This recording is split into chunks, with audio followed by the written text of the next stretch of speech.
Hello दोस्तों, नमस्कार। SM किसी चैनल में मैं आप सभी लोगों का दिल से बहुत बहुत स्वागत करता हूं। सो दोस्तों, इस वीडियो को स्टार्ट करने से पहले जरूर कहना चाहूँगा, आज के दिन 3 इंपॉर्टेंट वीडियो यहाँ पे अपलोड हो चुके हैं। तीनों वीडियो की लिंक आपको नीचे डिस्क्रिप्शन बॉक्स में मिल जाएगी, जरूर उनको स्टडी कर लेना। फर्स्ट टाइम विजिट किया चैनल को सब्सक्राइब करना है। एंड कल की बात करें फ्री स्टॉक मार्केट क्लासेस, इस चैनल के ऊपर 10:30 बजे एक इंपॉर्टेंट वीडियो आने वाला है। लिंक ऊपर आई बटन पर नीचे डिस्क्रिप्शन बॉक्स में मिल जाएगी, जरूर इस चैनल को भी सब्सक्राइब करके रख लेना। सो दोस्तों, अभी हम लोग आ चुके हैं बिल्कुल हमारे नॉर्मल स्क्रीन के ऊपर। इस वीडियो की अगर मैं बात करूँ ना, तो बहुत ज़्यादा थियोरेटिकल होने वाला है। थियोरेटिकल मतलब क्यों? मतलब हम लोग कह सकते हैं कि यहाँ पे मैं बहुत सारी चीज़ें ऐसे मतलब आपको याद दिलाना चाहूँगा। कुछ पॉइंट्स मैंने इसके पहले भी बहुत बताए थे। एंड ऐसे सिचुएशन में अगर हम लोग यहाँ पे आ जाते हैं, मतलब सिचुएशन में मतलब जब बाज़ार बहुत ही ख़राब लेवल से हम लोगों को जाते हुए देखने को मिलता है। आप लोगों को पता है, एज ए इन्वेस्टर यहाँ पे बात होने वाली है। मैं कोई ट्रेडर के पॉइंट ऑफ व्यू से बात नहीं करता हूँ, इन्वेस्टर, लॉन्ग टर्म इन्वेस्टर की बात होने वाली है।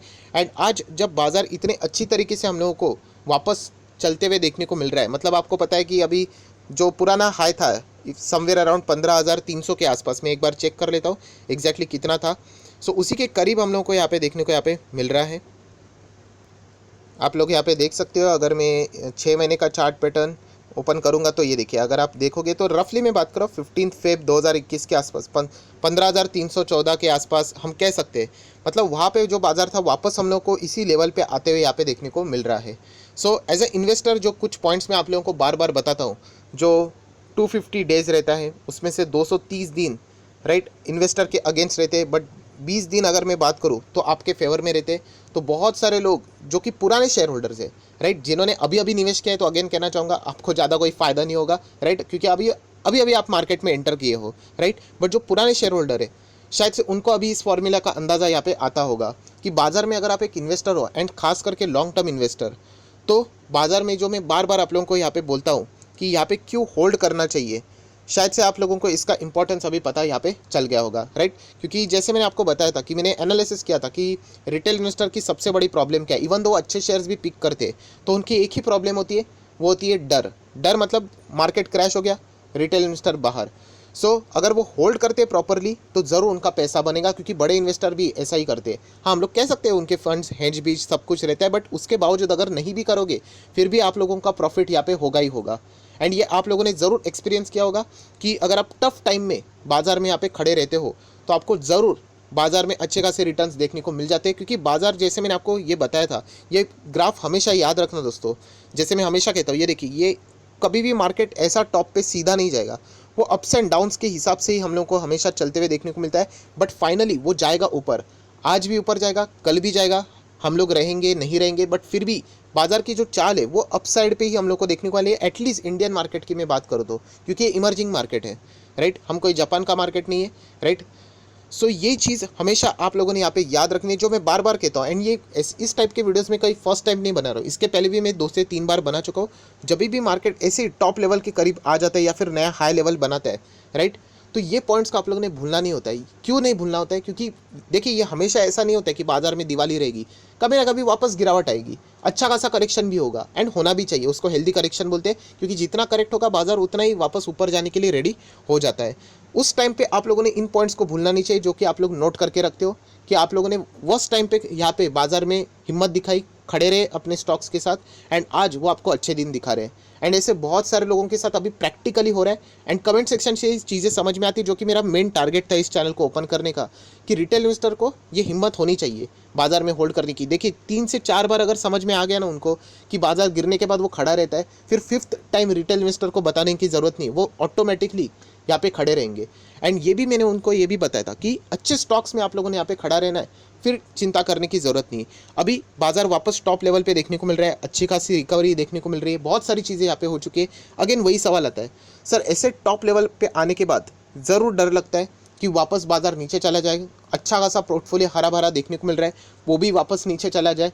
तो इस चीज़ के साथ कैसे डील किया जाए, तो मैं ऑलरेडी आपको बता चुका दोस्तों। सबसे पहले ये पॉइंट आपके दिमाग से निकाल दो कि बाजार कहाँ पे जाएगा राइट। बाजार की चिंता आपको करनी ही नहीं है, हमेशा आप लोगों ने अपने खुद के पोर्टफोलियो की चिंता करनी है। अगर आपके पास अच्छे स्टॉक्स है ना, तो याद रखिए ऑटोमेटिकली आपको फ़ायदा ही होने वाला है। आज नहीं तो कल आपको फ़ायदा ही होने वाला है। सिर्फ आपको खड़े रहने का यहाँ पे मतलब बोलते हैं ना, वही हिम्मत होना चाहिए। मैं अगेन कह रहा हूँ, बहुत सारे लोग बाजार की चिंता करते रहते हैं। सर अगर ये निफ्टी 15 का 12 हो गया तो, 10 हो गया तो, 7 हो गया तो, 5 हो गया तो, आपको उसकी चिंता करनी ही नहीं है, राइट। आपके पास थोड़ी ना निफ्टी के सारे स्टॉक्स है या फिर पूरा बाजार आपने खरीद के रखा है। आपके पास कुछ चंद शेयर रहेंगे, किसी के पास 5, 10, 15, 20, 30 जितने भी रहेंगे, आपको उसकी चिंता करनी है। आपको वो चेक करना है कि क्या वो स्टॉक्स अच्छे हैं, क्या उनके रिजल्ट अच्छे हैं, बस दैट्स इट। अगर रिजल्ट अच्छे तो होल्ड कीजिए, जैसे मैंने आपको बताया था, जिन जिन कंपनी के नंबर अच्छे आप कंटिन्यू कीजिए। वो कोई स्टॉक बबल में नहीं आते, आराम से उनको आप कंटिन्यू कर सकते हो। इसका अर्थ ये नहीं कि वो गिरेंगे नहीं, वो गिरेंगे बट वो दुगनी रफ्तार से वो कम बैक करेंगे, जो कि हम लोगों ने इसके पहले भी देखा। जैसे यहाँ पे बाजार जब क्रैश होता है, आप लोगों को पता है, अगर 5 साल का मैं चार्ट पैटर्न दिखाऊँ, ये देखिए यहाँ पे क्रैश हुआ था, आपको पता है कौन से स्टॉक ने फास्ट रिकवरी दिखाई, जिनके रिजल्ट बहुत सॉलिड थे, जो फंडामेंटली स्ट्रांग थे। जो कंपनी फंडामेंटली स्ट्रांग नहीं थे वो तबाह हो गई यहीं पे। सो ये चीज़ आपके दिमाग में फिट रहनी चाहिए। एंड अभी भी मैं क्यों रिजल्ट के ऊपर ज़्यादा फोकस रखता हूँ, क्योंकि जिस कंपनी के रिजल्ट अच्छे रहेंगे, एंड अगर कल मार्केट गिर भी जाता है, आपको चिंता करने की कोई ज़रूरत नहीं। वो डेफिनेटली 110% आपको लिख के देता हूँ, वो ऊपर जाएंगे ही जाएंगे। क्योंकि आप नहीं खरीदोगे, रिजल्ट अच्छे है तो इंस्टीट्यूशंस खरीद लेते हैं, उनका बराबर फोकस रहता है वहाँ पे। तो ये चीज़ें आप लोगों ने फिक्स अपने दिमाग में रखनी है। ये कॉन्फिडेंस कब बढ़ेगा, जब आप खुद स्टडी करोगे, राइट। आप मुझे पूछोगे, बहुत सारे लोग कमेंट सेक्शन में पूछते हैं, सर क्या इस शेयर को खरीदना चाहिए, क्या एवरेज करना चाहिए। बिलीव मी, मैं कभी भी रिप्लाई नहीं देता हूँ। क्यों नहीं देता हूँ? क्योंकि अगर आप खुद स्टडी नहीं करोगे, आप सिर्फ मेरे बताने के ऊपर या किसी बताने के ऊपर अगर आप एंटर कर लेते हो, तो फिर आप कभी ना कभी एग्जिट करोगे 110%। वाई? क्योंकि स्टॉक जब नीचे आएगा तो आपको डर लगने लगेगा, वो और नीचे जाएगा तो और डरोगे एंड एग्जिट हो जाओगे। क्यों? क्योंकि खुद की स्टडी नहीं है। फिर यहाँ पे क्या प्रॉब्लम आ जाएगी? वही प्रॉब्लम जो इसके पहले भी थी। आज वो स्टॉक नीचे जा रहा है इसलिए बेच दिया, एंड बाद में समझ में आया 1 साल के बाद वो तो 3 गुना हो गया। तो ये चीज़ें दोस्तों कभी नहीं भूलनी होती। मैं बार बार आपको कह रहा हूँ, इसका नोट्स बनाने होते हैं कि आज यहाँ पे मैं टॉप पे हूँ, ये स्टॉक में मैंने हिम्मत दिखाई इसलिए मुझे यहाँ पे रिटर्न्स मिल रहे हैं। तो ये चीज़ें अगर आप लोग याद रखोगे तो बिलीव मी, जब मार्केट कभी ना कभी गिरेगा, ऐसा कभी हो ही नहीं सकता कि मार्केट गिरेगा नहीं, डेफिनेटली गिरेगा। कुछ ना कुछ रीजंस तो चालू रहते हैं, राइट। ये नहीं तो वो नहीं तो ये चलते रहता है, और इससे कोई डरने की बात नहीं, जैसे मैंने बार बार बताया, राइट। तो तब आप लोगों को ये जो आप लोग नोट्स बनाते हो ना, नोट्स मतलब आप लोग जो भी लिख के रखते हो, वो आपको काम में आएंगे। एटलीस्ट मैं तो ऐसा करता था। जो चीज़ें हम लोगों को एक्सपीरियंस सबसे कीमती चीज़ होती है, आप लोगों को पता है। एंड खुद का एक्सपीरियंस तो मतलब दुनिया में सबसे कीमती चीज़। तो इस चीज़ को कभी भी भूलना नहीं होता है, राइट। आज आप देख सकते हो बाजार रिकवर हो गया, कभी वापस गिरेगा, वापस हम लोग को टॉप पे जाते हुए देखने को मिलेगा। तब इन चीज़ों का जो आप लोगों ने जो नोट्स बनाए वो आपको बहुत ही ज़्यादा यहाँ पे मतलब यूज़फुल रहेंगे। देन जैसे अभी बहुत सारे लोग पूछते हैं कि बाजार यहाँ पे अच्छे लेवल पे यहाँ पे चल रहा है, तो आप लोग यहाँ पे देख सकते हैं, एक एक इंडेक्स को भी आप लोग देख लेना। इंडेक्सेस जो भी आप चाहो तो बोल सकते हैं। निफ्टी बैंक बहुत ध्यान से देख लेना मैं क्या बोल रहा हूँ यहाँ पे। अभी बैंकिंग सेक्टर का नंबर 1 स्टॉक कौन सा है? HDFC bank. यूजुअली प्राइवेट की बात करें तो, राइट, यहाँ पे भी आप देख सकते हैं प्राइवेट बैंक HDFC बैंक। कैसे रहे नंबर उनके? आउटस्टैंडिंग थे, राइट। उस दिन अगर मार्केट गिरता नहीं, मुझे अभी भी याद है मार्केट ज़बरदस्त गिरा था, फिर भी HDFC बैंक में ज़्यादा गिरावट नहीं थी, राइट। मतलब बाजार डेफिनेटली पॉजिटिव संकेत देता अगर मार्केट न्यूट्रल रहता तो, राइट। PSU बैंक के नंबर्स की बात करें तो उसमें एक ही है, स्टेट बैंक ऑफ इंडिया। कैसे रहे नंबर? अच्छे रहे। ऑटो सेक्टर की बात करें, 2 व्हीलर्स की यूजुअली मैं बात कर लेता हूँ, वहाँ पे बजाज ऑटो है। कैसे रहे नंबर्स? अच्छे रहे।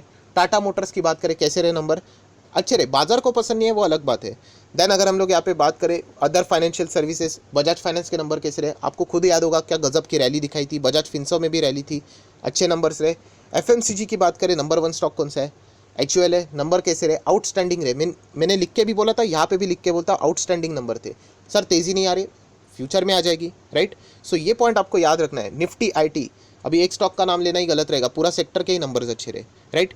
देन अगर हम लोग बात करें यहाँ पे मेटल्स के नंबर भी अच्छे चल रहे, फार्मा के भी नंबर अच्छे चल रहे। तो ये बताने का मकसद क्या है दोस्तों, कि जितने भी ये स्टॉक्स है ना, उनका लीडर अगर अच्छा यहाँ पे परफॉर्मेंस दे रहा है, उसी के बदौलत हम लोग को ये स्टॉक मार्केट भी टॉप लेवल पे देखने को यहाँ पे मिल रहा है। सो ये पॉइंट, ये एनालिसिस आप लोगों ने यहाँ पे करना चाहिए, राइट। मतलब कंपनी के बिजनेस वाकई में यहाँ पे अच्छे चल रहे हैं, एंड उसके कारण ही यहाँ पे हम लोग को यहाँ पे बाइंग होते हुए देखने को मिल रही है। एंड आज हम लोग 15,000 को क्रॉस करके यहाँ पे बैठे हुए हैं। ये चीज़ आपको ये हेल्प करेगी, जब बाजार में कभी गिरावट हुआ तो यही जो टॉप लेवल के शेयर्स है इसमें गजब की बाइंग होगी, एंड इन्हीं का कंट्रीब्यूशन इंडेक्स में होता है जो कि बाजार को वापस टॉप लेवल पे लेके जाता है। सो ये चीज़ें, जैसे मैंने कहा ना कि थियोरेटिकल वीडियो होने वाला है, बहुत से कम लोग रहेंगे जो कि इस वीडियो को आखिर तक देखेंगे, राइट। बट ये चीज़ें आप लोगों को हमेशा याद रखनी चाहिए कि अगर आप एक इन्वेस्टर हो, लॉन्ग टर्म इन्वेस्टर हो, सो बाजार में अप्स एंड डाउन्स हमेशा आते रहेंगे। वो 250 दिन का फॉर्मूला हमेशा याद रखना। जो पुराने शेयर होल्डर है उनकी मैं बात कर रहा हूँ, जो अभी अभी आएंगे ऑब्वियसली उनका पोर्टफोलियो शायद से रेड भी रह सकता है। जो पुराने शेयर होल्डर है ऑब्वियसली मतलब जो 2020 अभी उन्होंने पेंडेमिक देखा था, राइट, पोर्टफोलियो की तो धज्जियाँ उड़ गई होगी, बट आज वो वापस यहाँ पे अपने पोर्टफोलियो के देखेंगे तो ज़रूर उनको याद, वो पीरियड याद रहेगा कि उन्होंने होल्ड किया करके।